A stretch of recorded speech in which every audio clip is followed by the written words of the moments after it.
अब्बू, अब्बू नहीं हूँ तुम्हारा। अब हम दोनों का निकाह हुआ है। अब मैं तुम्हारा शौहर हूँ और तुम मेरी बेगम हो। लेकिन आप तो मेरे अब्बू के समान है ना। बेगम, बेगम, चलो ना। कहाँ चलूँ मैं? चलो अपने घर चलते हैं, मैं तुम्हारे साथ रहना चाहता हूँ। लेकिन तुम तो मुझे तलाक दे चुके हो ना, तो मैं तुम्हारे साथ कैसे चल सकती हूँ? अरे वो मेरी ही गलती थी, गुस्से में आकर मैं तलाक तलाक तलाक बोल दिया। अब मैं वो सुधारना चाहता हूँ। तुम्हें पता है हमारे इस्लाम में क्या होता है? अगर मुझे तुमसे दोबारा निकाह करना है या तुम्हारे साथ दोबारा रहना है तो मुझे हलाला से गुजरना पड़ेगा। अब वो तो कुरान और हदीस में लिखा है, उससे तो गुजरना ही पड़ेगा। लेकिन मैं नहीं चाहती ना कि किसी को मेरे हलाला के बारे में पता चले। ठीक है बेगम, मैंने मौलवी साहब से बात कर लिया है। मौलवी साहब, कोई रास्ता बताइए। देखो, कुरान और हदीस में जितने रास्ते थे वो सब मैंने तुम्हें बता दिए। कुरान पाक में हलाला करना लिखा है। हमारी बेगम तैयार भी हैं, लेकिन एक दिक्कत है। क्या दिक्कत है?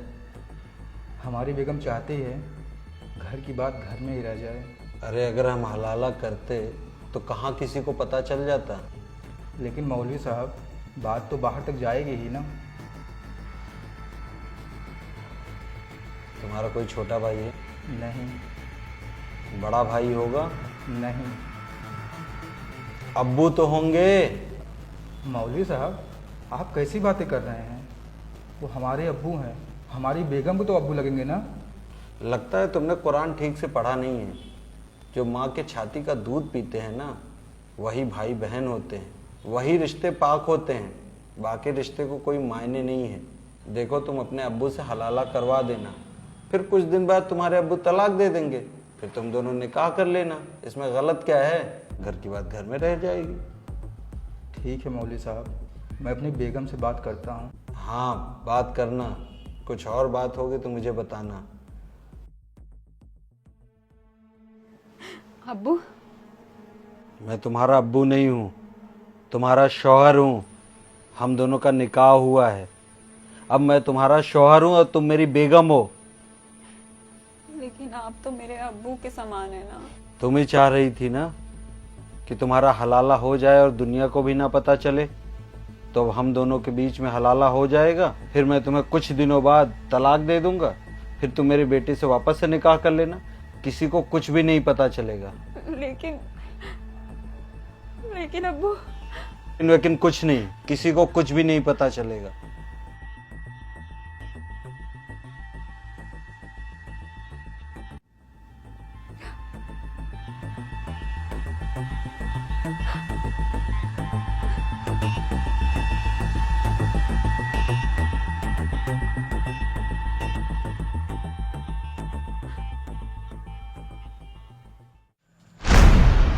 दूर हटो। अम्मी हूं मैं तुम्हारी। तुमने हाथ कैसे लगाया मुझे? अम्मी? अम्मी कैसे हुई? पहले तलाक दे दिया, फिर हलाला के नाम पे अपने अब्बू से ही मेरा निकाह करा दिया। अरे तुम्हें शर्म नहीं आती? लड़की हूं मैं, खिलौना नहीं कि पल में अपनी बेगम बना लिया और पल में अम्मी। कभी सोचा है मेरे ऊपर क्या बीतती है? जिस बिस्तर पर मैं तुम्हारे साथ हम बिस्तर होती थी, उसी बिस्तर पर तुम्हारे अब्बू मेरे साथ छी। मुझे तो बोलते हुए भी शर्म आ रही है। अरे वो मुझे अपनी बेटी बना कर लाए थे, मैंने उन्हें अपना अब्बू माना था। लेकिन वही मुझे रात रात भर नोचते हैं। मेरा सिर्फ शरीर छल्ली छल्ली नहीं हुआ है, मेरी रूह तक छल्ली हो गई है। मुझे तो घिन आती है इस शरीर से, तुमसे, तुम्हारे अब्बू से, इस्लाम से, इन रिश्तों से। अरे ये कैसा कानून है इस्लाम का जिसमें तुमने मुझे तलाक दिया और तुम्हारे अब्बू ने मुझसे निकाह कर लिया। मजे तो सिर्फ तुम मर्दों के ही होते हैं, पिस्ता कौन है? औरत। सजा किसको मिलती है? औरतों को।